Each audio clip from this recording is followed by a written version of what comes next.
Hello. We are blessed and fortunate to be in the Trace Management Podcast Studio today. Our benefactors, Jason Goss and Luke and Brett, here at Trace Management are an engineering firm for oil and gas, and they have consultants, and they do all the things with the drilling, the completion, the production, the facilities, the drill outs. I mean, if you need anything in oil and gas, Trace can provide it. So we make sure to mention them on the show so they continue to be my best sponsor.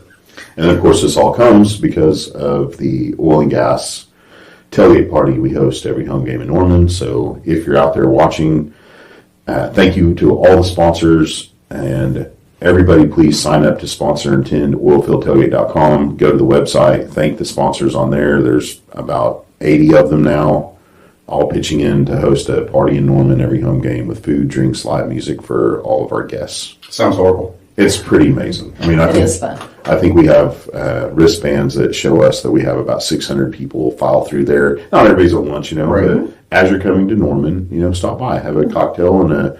You use the band and all that. I do work very hard at finding local musicians, and Who was that you had recently? It was someone familiar, I feel like. well, I had my daughter's band came in from School of Rock in Edmond. Oh, okay. And then I had my buddy John Gilmore, who is now he's like a doctor of something from UCO, but he was a professor, and he's written a book on how to teach people stuff online colleges. Like, he's a really smart guy, but he's a pretty decent musician. Very cool. And his band name is Johnny Five. Okay. Johnny Five is alive. Because he's a nerd like all of us, and he liked that movie back. Short Circuit. Thank you. If anybody out there is young enough and doesn't know that, you should move on to the next podcast over, because Agreed. I know, I've never. You've never watched What? Short Circuit. I bet. Oh, Who's in it? Or man. what year was it made? Ali Sheedy, right? Yeah, the guy from Who's that? Police Academy 2 was in there. Oh. The guy. We'll remember him, Yeah. because of our fellow co-hosts over here, there might be some short-term memory loss. Our friends from Kentucky. Yeah. And anybody out there that'd like to donate bottles of whiskey to this podcast studio, Speaking of Kentucky, we'll bring you some Kentucky Deluxe. Kentucky Deluxe. I've had that one in here. We've had some good ones. That's not a good one, I'm kidding. What's your favorite brown water? Do you have one? Do you even like bourbon? Make it a good answer. I like Crown Royal. Okay. Like with Coke and lime. Is that... Be like Weller's, probably. Weller's, yeah. The Canadians have a special, they love sweets. I like Jack Yeah, Daniels, too. Yeah, Canadians grew up on anything to have to come out of a tree Maple that's maple syrup, syrup. right. So Right. they've surrounded their brown water with sweetness. And they're sweet people. Yeah, they are very nice. Yeah, they're cuddly. Some of them. They're all the Canadians, I feel, are cuddly. I love my Canadian friends. Look at Mark LaRue from Social Octane. Oh, yeah. Oh, I don't know him. He's big, tall, beautiful, He's and very cuddly. good. Yeah. And Social Octane is somebody everybody out there needs to follow. Him and Madison, right? Yep. So I'm Matt Hill. Introduce yourself. Coca-Cola. Audra Manning with JD Rush Corporation. J.D. Rush. Casey. Kasey Cox with RK Supply and Pump out of Midland, Odessa. There we go. This show is all about highlighting the amazing people of oil and gas who make sure the lights stay on for all of the world. Even in the island. Yeah, you're your own island. Yeah. That's right. You're out there busting your hump, doing it all by yourself. It feels like some days. At times. Some days, at times. Mhm. Yeah. I have a great team, though. You do have a great team. There's impossible to do without all the people. That's around right. us. Yeah. Absolutely. Behind the scenes, right? Well, so I've been breaking out my own, people that like Steve Knight with Night Fire. Mm-hmm. He is an entrepreneur who created Night Fire and a bunch of other businesses, and God bless that dude. He employs a crap ton of people, who all make a living because of his amazing ideas. Right. But he's been so busy over the years running these companies, a lot of people don't realize, this is the guy. And so I force him with all my might to go, stop whatever you're doing today. You don't have to start one more company today. Right. Go with 50 other live your people. But please come with me to the golf tournament or the clay shoot. I'm sure he looks at me like, do you just have fun? I'm like, I do have a lot of fun. But I think that's important. Especially the people that are in operations that are making it happen. And sometimes they don't really understand what's involved with us on the sell side. So yeah, I didn't think about that. If you break them out and they come with us, like, oh man, you pressed a lot of palms today and met a lot of people. Right. But Shake for hands me, with I business. just want them to get out and meet people and support them and go, hey, everybody that sees me doing the things that I do, he's the reason. And then the same thing in Night Oil Tools. I have Hunter Jones, who's the ops manager over there. who he's been coming out to events too. I'm like, meet Hunter. Anytime you call me and you give me these lists of the 50 notepads that I need, the second I get a chance, I text him and call him and email him, and he's the one that actually goes and gets it done. Right. So our industry is made up by, I don't know how many people we employ anymore. It's probably at least a couple million people now, right? Oil and gas, people. And most of them are completely unthanked and patted on the back for all the business that they actually make happen. And what's sad is that oftentimes it's even internally in their companies, they don't get it. So I think us as salespeople, we appreciate our customers, but we at times get the opportunity to reflect and thank the individuals who help us. Those inside salespeople, those operations managers, the delivery drivers, truck drivers. Dispatchers. Yeah, all of those things. Sometimes, like you said, it's a thankless job. They're getting paid. Yeah, they get the benefits of doing their job, but sometimes we understand, we like it whenever a customer comes to us and says, thanks, good job, you helped me out. But oftentimes they don't get that translated to them. Right. You did back-breaking work for 8 hours today, sweating in the sun. And a lot of times it's a lot longer than 8 hours. Yeah. Yeah. You went home to your wife and kids and took care of them just like we all do. And our forklift operators. Bear the burden, whatever. And I shouldn't say wife. You went home to your partner because, man, now, thank God, our industry has, and you know me, I'm constantly begging women to get into oil and gas. We need advocate. We need all hands on deck. Bring your the multitasking we were talking about. You have multitasking abilities, and you have hey Matt, you're siloed and you're thinking this way, and I care about you. So let me yank your collar. Here's 5 other ideas you can try to make your life better.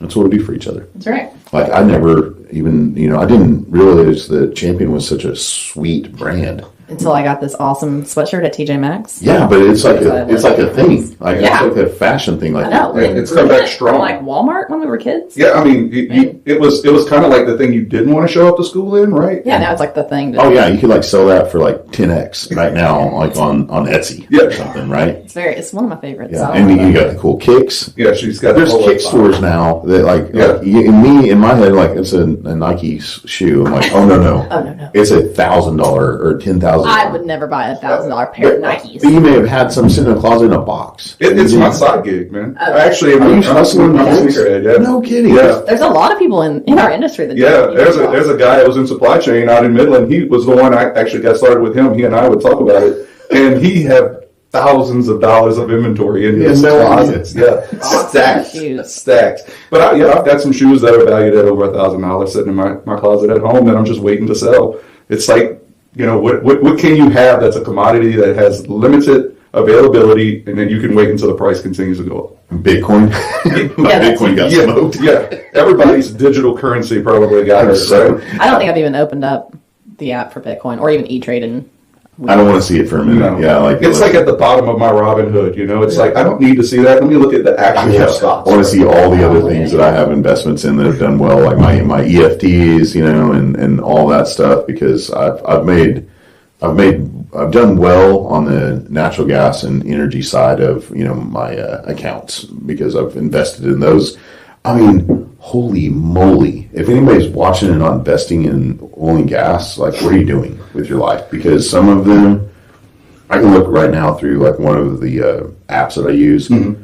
Some of them made 85% this year, 75%. And I try to diversify, but it's hard not to toss that racehorse right there has done nothing but climb for a year. And I want to put everything in there. It's so many of them that we see came from bankruptcy, right? And look, you probably got burned, so you may be a little hesitant to invest in something like that. But the model works. That they've got profit, and then gas continues to go up like this, so why not? And then you also have some that are diversified, and they're doing this carbon capture initiative and other things like that. So it's just like they've double down on it. It'd be stupid not to invest in it. We had a really good speaker from Continental come in for the API, and they were, Continental's now doing the carbon capture stuff and the credits, and that's close to $1 trillion industry at this point is carbon credits being traded. It's fascinating to see where this ESG stuff is taking people, because all these people have this, I don't want to beat anybody up, but really not really, to me, fact-based, morals that they like, okay, well, I know you care about the earth and the planet, but also you're going to spend a lot of money on stuff that you don't have to. It's not really, like Alex Epstein, is a good example. He gives some great stuff in his book, catastrophizing. The world's okay. Right. We need more oil and gas more than ever. So if you look at supply and demand, invest in oil and gas because it's not going away. So Matt, I was talking to somebody the other day because, the whole purpose of ESG is to really make your company look valuable or long-term, for your stockholders. Sustainable to the stockholders. So you're trying to do that, but we see less and less people really investing in the industry. And because of it, we're seeing huge amounts of failures on equipment because they're being tested and pushed to the limit because they can't, because I guess it's the cycle of, you've got the demand for it. They need to fill the requirements or what's expected from the operators. They don't have personnel, so they're pushing the equipment to its limits, and they can't replace it, sometimes fix it in a proper manner, and then you end up having breakdowns, and you continue to have the challenges that we face in continuing to have production or positive results after the drilling has happened, right? I think we're maxed out when it comes to rigs. So somebody was talking to me the other day, and they said that one of the operators out in the Permian has 150 rigs, and they're not bringing any more on because they've got rigs, but they don't have the people to facilitate it. So, not just the people to be on the rigs, but just to the maintenance people around it, mechanics and painters and all the things that go. We minimize that stuff, but it all is needed. And you might have one day that you can't find a welder, and that rig's down. And how much a day are you paying for that? Boom. Yeah. Along with every other tool and everything else that's out there, every crew. It's catastrophic. You can't find fuel. Oklahoma, it's, you might not find a cool tubing unit. Audra, how easy is it to call you up and get a casing, right now? But hey, tell everybody what you do, by the way. I sell OCTG, line pipe, casing and tubing. It's pretty difficult, to be honest. Our imports are running behind a little bit. And can you go out in America and go mine ore and get a truck to a place and break the rock and the ore apart and melt it down and create tubing in America? How easy is that? We do that too, but it's just and more expensive. American workers, command a little bit more money. By all means, though, the value is there because of the, just metallurgy alone you can count on. Right. Yeah. We do have standards here that, we don't know what's coming in from overseas sometimes. Yeah, no, sometimes we have a lot of quality imports. Some of them have been slower, like the Ukraine situation, and some of the other. Saudi Arabia has been a little slow, but the domestic stuff is still pretty high. But at least they're busy again. They're pretty much booked up. Yeah, we're seeing the same thing on my side. We deal with a lot of pipe valves, fittings, so materials for the production, midstream, completions after everything's being completed. And I had a quote yesterday. We were trying to get lead times on some valves, and we're looking at 24 to 26 weeks. Whoa. Yeah. What do you do in a situation like that? So, the customer had a preference when it came to the valve manufacturer. So you offer a comparative, and that's where you kind of go with the situation that Audra was talking about. You start finding other partners that you are confident in the product that they have. Mm-hmm. They've proven themselves with time, and you try and bring somebody in that nobody else has, so that you can kind of have the advantage. You can go and say, yes, I understand that you want X, Y, Z, and that's great. But I care about you as a human being. And maybe they have maybe you have a proprietary option for them that someone else doesn't have. Yeah, and that's similar. That's what I appreciate. RK is a smaller provider in the PVF world. Midland-based, Midland-born, 19 branches just in the Permian, 2 here in Oklahoma, 1 down in South Texas. My goodness. So, when it comes to the difference being a private company is you can buy inventory. You don't have stockholders sitting there wondering why you spent X amount of dollars and you haven't necessarily sold it. So you have it there, but you have a little more flexibility when it comes to supply chain issues that you see coming. You can expedite and get things in the warehouse to where when those problems start to really arise, you've kind of prepped yourself. And that's something that we've kind of prided ourselves in, and we've actually purchased companies and brought on materials that are specific to us where we don't have to battle because you want groove fittings. Well, we have our own product line, and we are the exclusive provider of it. So if you want it, we've got Connex boxes full of it. Don't worry about going to, the brand that everybody else knows. We've got one that works compatible with that. We've tested it. We've proven it. It's on several AMLs of huge majors. So why do you have to sit there and wait 8 weeks or compete with 3 other distributors that are carrying the same product line, when we can offer you something that's the same. But you have to be diverse, because right now, if you don't, you're really putting yourself in a corner that you can't fight your way out of. I don't know how we're all going to keep up with. I mean, we have drilled a tremendous amount of wells, and the last time I had some smart guys looking for me just because I was very curious. But I have people in here, and I ask questions. I reach out to people in here. I'm like, how many wells do we have currently reporting that are online in production? It's roughly 1 million across U.S. land. 1 million wells are online producing something that we can record and utilize. Yep. Oil, natural gas, feeding into, our system. Geothermal and all that. That's not geothermal. That's just, you're talking about, just oil and gas alone, production online, and however that might be. But immediately you're like, okay, well, there's how many flares are out there then, or how many tank batteries are on that location? I mean, is that, is there 10 wells on one pad? But there's so many things to start getting granular with. But for you and facilities, and then where's the closest gathering facility, and where's those big giant tanks out there, and how often are they going to have to replace the entire string casing in those wells to keep them online? The other thing that we're dealing with now, and I know we talked about it offhand, but you're not just talking about oil and gas now, you're talking about the water.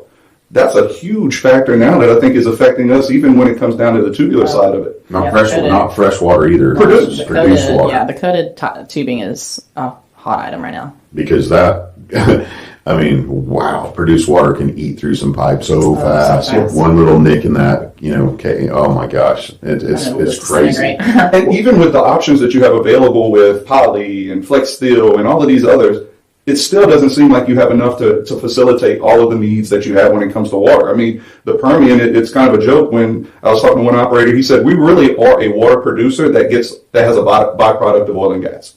Because most of them produce more water than they're producing actual oil and gas. So Mississippi line. Right. We have a tremendous amount of water wells up in northwest Oklahoma, where I grew up. That if you guys want some water, come on. We got a way. Yeah.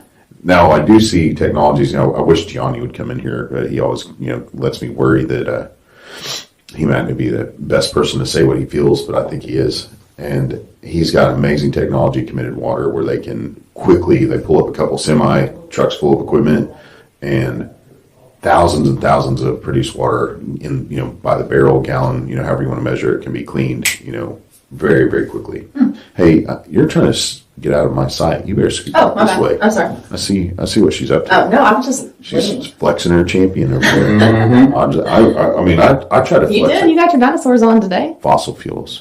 I like that. Yeah. I'm not so nifty. I don't have you guys have all the logos going. I just have one solid one. Well, you got it on the right sleeve at least. The left sleeve, but the correct sleeve. I did that. Audra said she wanted the wall, and I wasn't going to fight with her because it was perfect just from the logo. And even the Yeti with the logo. I just have to. We talk about fat. We need all of our clothes are made out of oil and gas. Oh, right. Thank God for that. Right. I love it. There's actually people out there that are clueless. They have no idea. Well, there was some Petragonia and North Frac, and those two. Thank you for spouting off about us, because now we've adopted your names and changed them to the appropriate. Right. Well played.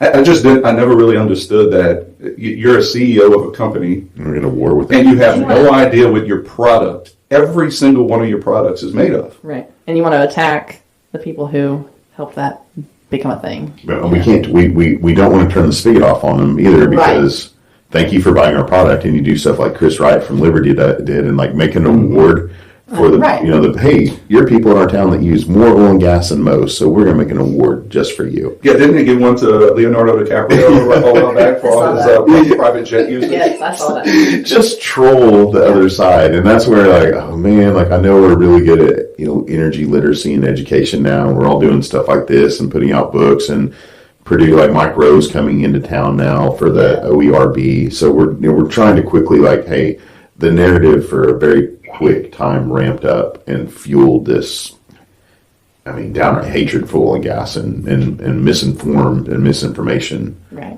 But I think we talked a little bit about that last time, about the hatred and people that are just a little bit uneducated, really. If they just... That's all it is. It is. It's just hey, here's the...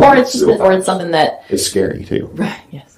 Human beings are very, very easily scared, and we all are. We have children. Mm-hmm. But if you see, hey, somebody die brushing their teeth the other day. Right. As a mom, you're like, my children can never brush their teeth again. Right. Nothing about like these 0 to 100. Yeah, right? yeah. So that's how we all operate. We're like, okay, well, I have to protect, the people around me, and toothbrush is apparently a dangerous weapon. So now no one In jail, yes, yeah. but I mean, anywhere else, I think it's pretty safe. So there was somebody out there that's like, man, I have this windmill, and I need to make it profitable. And they somehow got a hold of the news channel and made one story about how oil and gas was destroying their windmill or whatever. Right. And not talked about the hydraulic oil that's necessary in order to run it. None of it at all. And boom, just like you see all these baby steps. Right. All these baby steps that led to us working hard, doing what we're supposed to do, provide abundant energy to the world. But we look up from our, jobs and we're like, everybody hates us. What happened? What happened? Yeah. It's even interesting. I had a guy that is in oil and gas, and I remember going to lunch, and we're passing, and we see numerous Teslas, right, electric vehicles, and I was like, would you ever consider getting one? And he said, well, why not? I mean, they use more oil probably to make it than a normal automobile, in addition to the fact that they're burning natural gas to make the electricity to charge it. So, I mean... It's a fun toy. If you have a regular vehicle that can get you around. If you need to go more than 300 miles? It's just like the same thing. Yeah, what is the one charge will go...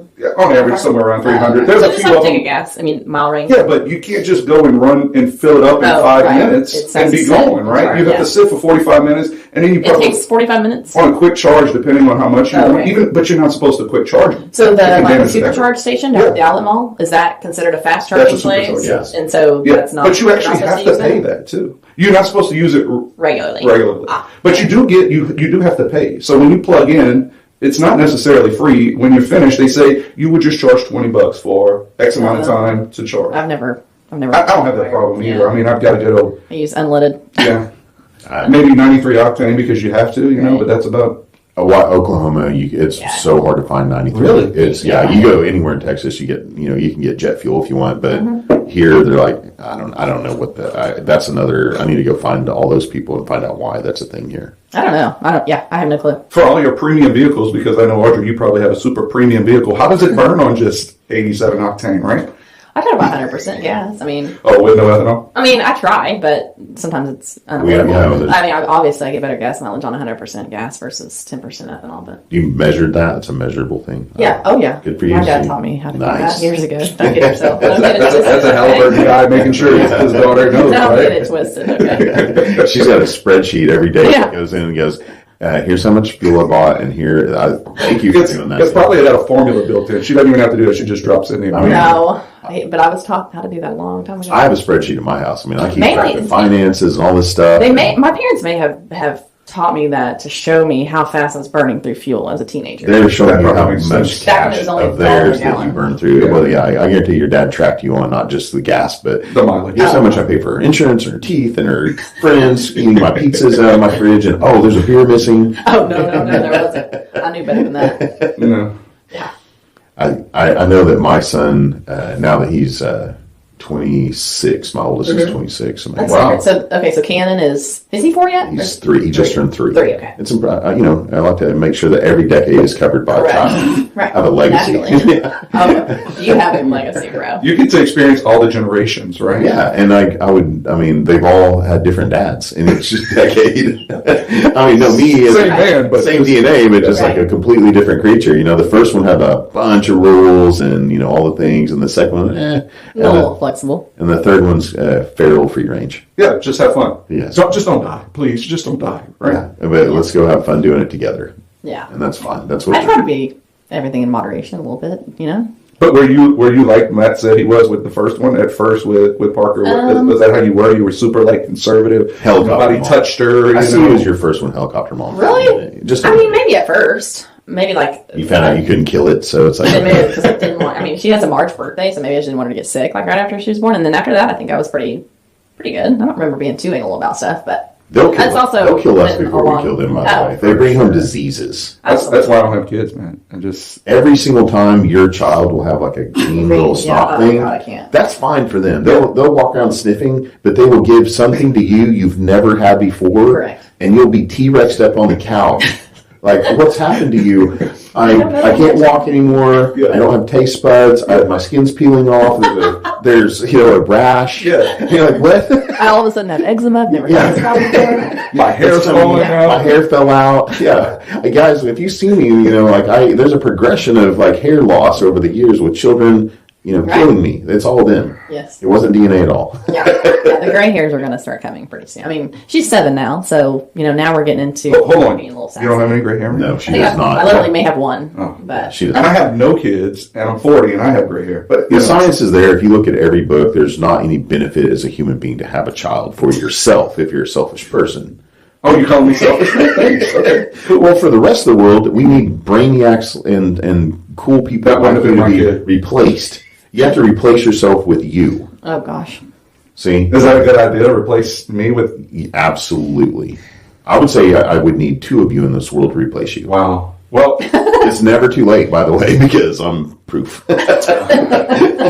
I think I'm gonna. Also, you haven't checked Ancestry.com. Oh, I have. Yeah. Oh. I've actually found out who my biological father was based on that. No kidding. 37 years after I was born. Yeah. Thank you, oil and gas, for the power of the internet. Right. This is amazing. Yeah. And I did 23andMe, but I mean, it wasn't anything I didn't already know. But yeah, Yeah. Kasey has. Wow. What was that like? Where did you grow up? So I grew up in South Louisiana, Homa, Louisiana. Homa. There's South. a lot of famous oil and gas South. guys. Shall we reel down south It's there? SOUF. Yeah, South. SOU. Yeah, we leave a couple. We leave at least one syllable, Consonants and- one syllable off every Yeah. word. Thank you for We doing have that. yeah, we like to keep it simple. It's just more relaxed, It's not day, it's day, Bobby Boucher. Yeah. So It's a beautiful. I mean, it's like hearing French. It really is. It's and what's funny is a lot of it's based on that, of Yeah, course, of right? course. Your Canadians moved down there, so there's a good thing about the Canadians again. But the parents usually spoke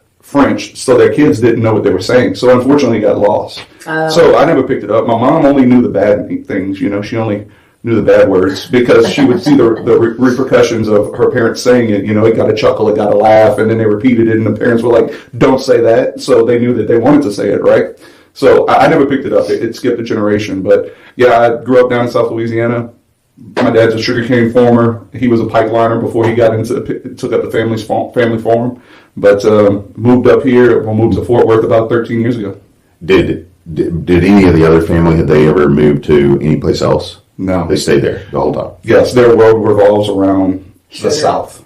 That's beautiful. I mean, it's beautiful. Yeah. I mean, it feels like that's an impossible world, now, looking around, but Gators and Yeah. sugar I cane. do gator hunting, hunt fish. That's one thing that I do miss about being down there. I mean, I literally, every other day I was in a boat going bass fishing, and then we'd leave from there once we caught our limit and go red fishing, speck fishing, and then go to a rig. And then by the end of the day, you'd have a boat full of fish. And if you saw a deer on the way in, you might have threw that in there too, or whatever, Absolutely. But it was amazing, but at the same time, man, they A lot of work. A lot of work, but People don't realize that. they've been hit hard by the industry down there. Extremely hard. A lot of the companies that were there in Homa, which used to be the hub for offshore, Yep. now moved to Lafayette, Lake Charles, all of those other places, just because it doesn't seem economical because of the risk for floods and the storms, etc. But glad moved away from there. Now I get to deal with everything that's on land, which is a whole nother world because everything was just going to a port then. But it was bigger. I would not know the first thing about doing anything with offshore. I've never dabbled in any of that. How much? I mean, in the casing. Oh my gosh! Yeah. Oh yeah. Wow. Yeah. I remember a whole other beast. I worked with a guy, and he was on the team for offshore. Strictly did just offshore stuff. I mean, because it is a full time one. I mean, if you have one operator that's offshore, Yeah. you got to have somebody who mans that 24/7. Well, I was in logistics is where I started out. So we used to haul the pipe for like JD Rush and all of them. And when you're talking about one well, when you're doing a casing run, you've got 20, 30 trucks that you're delivering because, you're going in those ultra deep wells. You're doing 3,000 to 5,000 foot before you get to the ground. You're in water 3,000 to 5,000 foot deep. And then once you do that, then you're going another 3,000 to 5,000 foot plus now. And running that out. So it just is unfathomable to see what they've got going on out there. Human beings doing all this. And you're talking a well that probably costs somewhere around $70 million compared to what's... Jeez. On land well. Yeah. But they pay out forever. Right. I mean, that's the deal. It's like it's the it's the slower, sure pay of oil and gas. You know, if you can get involved in that, like it's incredible returns, but it's a long way out. Yeah. And here you can flip companies in a couple of years. They've definitely been challenged with the restrictions. You know, you start talking about Bessie as the what monitors them offshore when it comes to drilling and permits. So after Macondo, it literally flipped the way that they did things in the oil field, and it's even worse when it comes to challenges because of the environmental stance. So. But I mean, just recently we saw that they sold tons of acreage or leases, I should say. They opened it up. I think it was, I don't know, $1.2 billion worth of leases, if not more. And I remember seeing a lot of decimals. See, I just sometimes and I look at, you look at the feds, in Washington, and you like, everybody out there, pay attention. That's mostly theater and rhetoric. At the end of the day, I think most people, are probably in Washington a lot more educated about the needs of the planet for fossil fuels that are not going to go away anytime soon. And so they have this argument back and forth. It's really good for news and blips on paper, but they're still going to be like, we need, our not only our nation covered for our military because we have to protect our citizens, but police, fire trucks, on and on, hospitals. Yeah, open up those wells. Infrastructure. Build highways and roads. They don't want to, they don't want a rebellion, on their hands. They don't want America to crumble. They let some of it slip the past few years. That was a crazy time in all of our lives that we'll never be able to explain to our children. Well, I've already told Parker, I'm like, this is something you're going to learn about in school because they're going to, it's going to be textbooks by the time she's in high school. Yeah, like we did have a short breakdown of society very quickly. Very quickly. Well, we hear about the Spanish flu, so why would you think we're not going to hear about this? Right. And it really some years ago it re-evolved. It reinvented the way that we do business. It reinvented the way supply chain. We're starting over in a lot of aspects to how we do business now moving forward. Not just as salespeople. I think just in general. Everything has been kind of flipped upside down, and it's like, okay, let's put the pieces back together and see. We might have to cut and change and maneuver until it gets to where it actually works, because everybody in our industry is so highly capable of those changes. That's where one thing oil and gas has always been leaders of is resilience and malleable to the situation quickly. Well, because we're used to the ebbs and flow of the market, right? We see it even on a yearly basis where you have an expectation of it being slower, peaking, and then slowing again. And it may change a little bit, but for the most part, we have an expectation that whatever's happening right now, just give it 5 minutes, it's probably going to change. Something's going to come up, and it's going to affect the way that we're doing business now. Whether it's, we see the situation with steel because of what's happening in Europe. That wasn't part of COVID. That's a whole other dynamic that added to supply chain issues and affected us as a whole. And even outside the oil and gas industry, look how it's affected. Can you outside of oil and gas? So I look at where you grew up and your family doing the sugarcane business. And all of a sudden I'm like, I want to do a whole podcast on oil and gas use in sugarcane. Right. In farming, farming, because you have pesticides, herbicides, tractors, all of the equipment. It was funny. Per acre. Let's just break it down to that. Can you tell me per acre what a sugarcane facility and all the way through the whole process, how much oil and gas it uses? Oh man, right? It's like, yeah. How many acres do they have? My dad now is right around 1,000 acres, but at one time my grandfather had 2,000. Yeah. That's a lot of land. Yeah, and it seems like he's doing it with less and less people. Right. Now but more production. There's automation. Yep. He uses combines, so now instead of cutting a whole stalk, he cuts it into 6 to 12-inch stalks. And right now he's planting cane, so he literally has seasonal workers who come in and labor hands that come in, and he houses them for probably 3 months. And they come in and they actually get behind the tractor, and he uses sometimes automated trailers that roll and spit out the cane, and then they kind of kick it and keep it in the rows. But a lot of times he's got 3 guys sitting there behind a tractor pulling stalks of cane and laying them in the row to make sure that he gets the proper coverage. And he called me the other day and he said that in a week he did 100 acres. They planted 100 acres. Can a farmer in America still make money and support a, Yeah, they can, but it does present challenges, especially depending on what you're farming because of subsidies and different things like that. The sugar industry is not what it used to be because you have so many other places that are producing sugar. Mexico, different kinds of sweeteners. Yeah, beet, all of these different ways that they can produce sugar. In a lab that's like 10 times sweeter than a sugar cane. Yeah, you're getting Splenda and all of these stevia. You're getting it from some plant leaf instead of from cane. Right. But it is an interesting, it's not like it was like my grandfather was doing 20 years ago even. But there is still a living to be made. My dad says, what else am I going to do? And also we can farm out all across the world our needs from farms that, hey guys, if you want to look at the environmental movement, you put a bunch of regulations and restrictions on Americans and corporations farm out all the things we need and want in America. We're a consumer society. We're going to get it. Now we're getting it from a country that either, they might be, enemies of America, or they might have less than ideal or really bad situations for their workers, and they use pesticides that we don't allow in America. On and on and on. There's just threads of all that stuff. When you talk about that, I mean, go to the grocery store and pick out, even, it doesn't matter if it's organic, whole foods, whatever. You go in there and pick up just from the vegetables and the fruit out and look at the package and see where it comes from. Because probably less than half definitely comes from another country. Because, while we have great places to grow stuff, seasons change and people want what they want when they want it. It doesn't matter. So you're getting stuff from the southern hemisphere like Chile and other places like that. So that I can buy strawberries for my child in the middle of January. Exactly. Amen. Thank goodness. Because sometimes that's what they're going to eat. That's all they want. Strawberries and like, I'm not eating anything else. Fine. You're 3. By all means. Just put food in your body. Yeah. Right. Sustain yourself. I just need you not to gripe and complain sometimes. I think like a day ago, the only thing like somehow he got a hold, because he could reach into the pantry. Mm-hmm.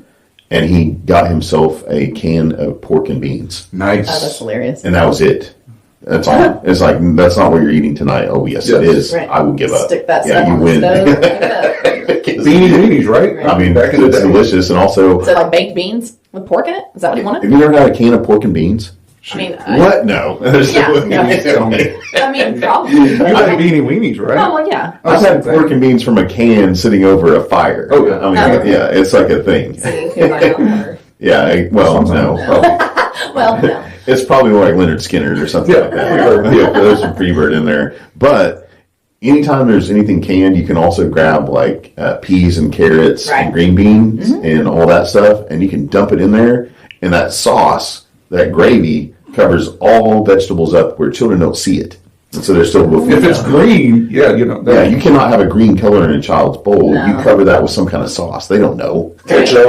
Whatever. Shredded cheese was how I got. Well played. Not anymore. She's smart. She got wit. It's good. If everybody doesn't know, if you buy shredded cheese from a grocery store, shred your own. Go buy a block of cheese. Agreed. It's way better. Do not look at those ingredients.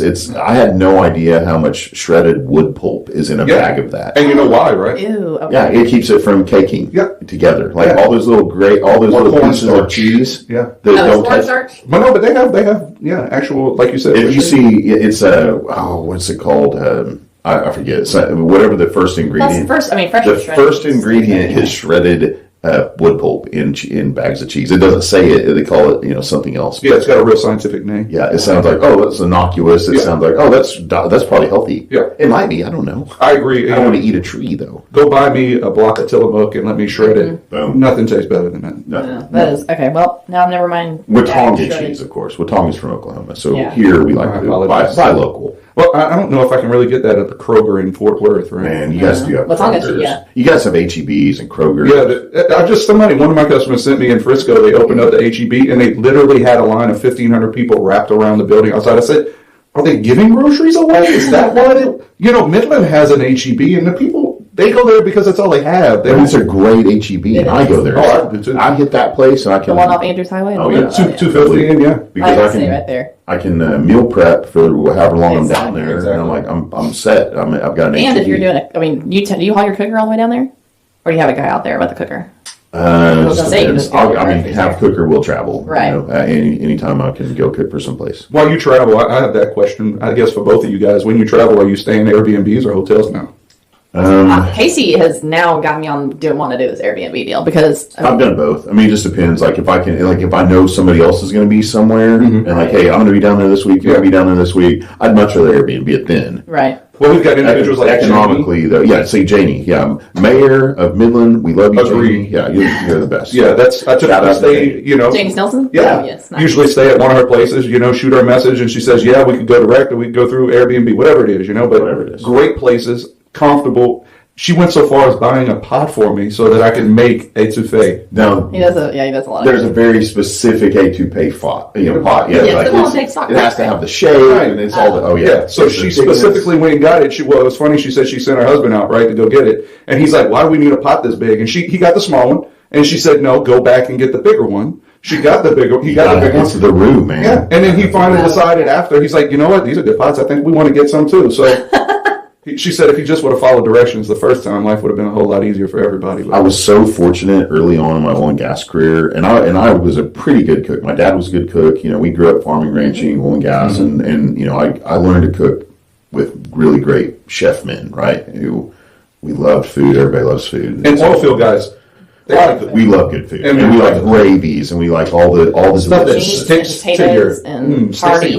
I need calories, and I need it. So that goes good with something in a cup. Oh man, I'm going to be so hungry as soon as we leave here. Yeah, probably going to Cajun food, which we don't really have a great one here. I know the Shack closed. It's a bummer. No, Brent's. You go to Brent's. Brent's is Brent's Cajun Edmond. Fantastic. Okay. Well, if I would have known, I could have just cooked it at etouffee last night and brought it. I know. See, that's the difference. Oh man, I'm sorry. We'll do that next time. Yeah, we should have a cooking show in here. We bring. Okay. We'll have like a cook-off of etouffees, all for my benefit, because I definitely need more pounds. So Kasey and maybe another Louisiana person. Moby.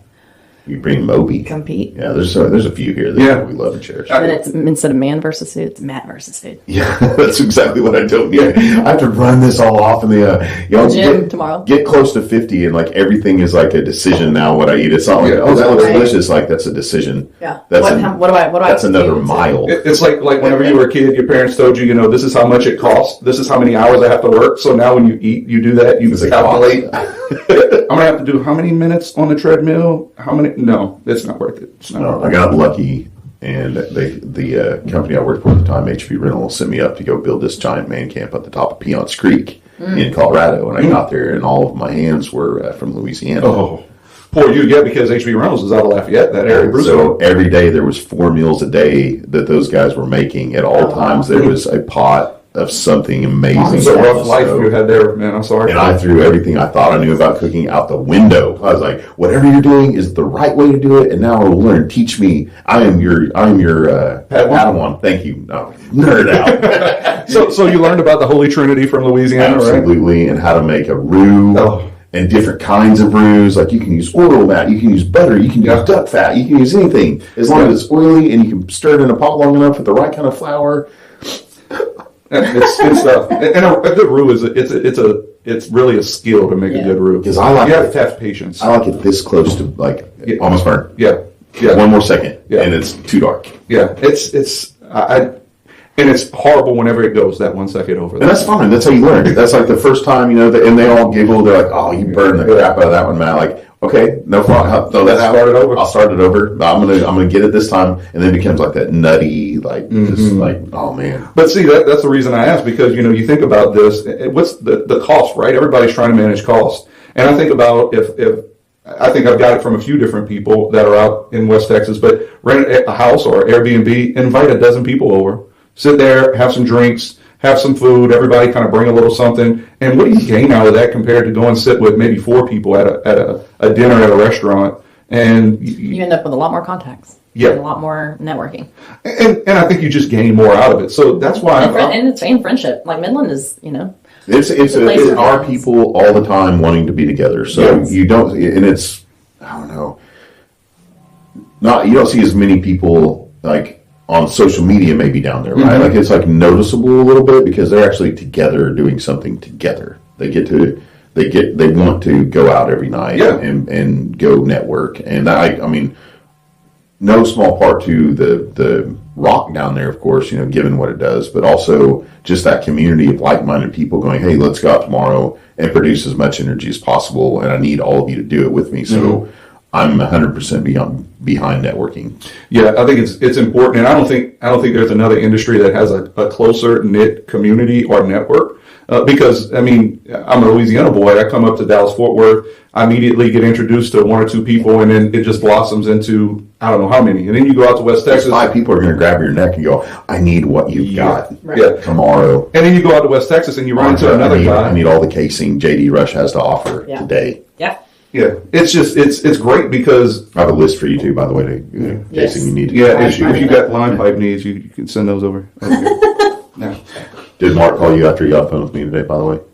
He was going to. He needed. That's right. I'll talk to you after that. Yeah, okay. Man, it's just, we're doing business while we're doing fun. Yeah, we have to. I mean, we all 3 of us have 50 phone calls to make right after this. To get Yeah, all of us, I think, that look at our phones, right? All the people are calling us for the thing. So I'm going to. And we're not even live, man. Imagine. I know, but look, we did a whole podcast, Audra. In 58 minutes, we have all the stuff we. Did we talk about enough, you think? Never enough. Enough. This is going to be a mini series. Okay. Yeah, honestly, you guys are always welcome to be my co-host, and we can just bring some other sucker in here to sit down and. That sounds like a blast. But you get to be our wardrobe manager from now on too. Yeah, you got to buy Champion for all of them. Yeah, okay. if we could next get sponsored. TJ Maxx trip, I will. Champion, if you would like to sponsor this podcast, Champion Oil and Gas. Oh yeah. Hey, there you go. Is there one out there? There's gotta be. There are some brands that I know some are Champion, like Champion X and a few others, but I don't know if there's a Champion Oil and Gas. Well, I would say so. Bulwark is a good example of people we should support because they were part of that company that was owned.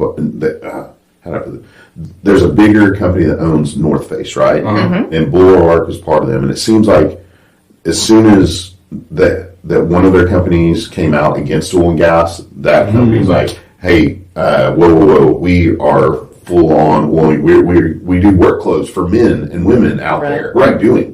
So they're out of that, big conglomerate, and it seems like that's the kind of companies like, hey, we stand behind, workers of America and the world. So we don't be woke, go broke, enjoy yourself, but we're out on that. Right. I hear you. But Champion, if you'd like to be part of that community. That's right. Please, I mean, or don't do it. Trace, or there's some local whiskeys that we like, I mean, we got TX down in Fort Worth. I mean, we need to get some of them. TX is a delicious beverage. Isn't it? Very pourable. You know what? I'm going to bring a bottle next time I come. TX is we have, there's many that we like to support.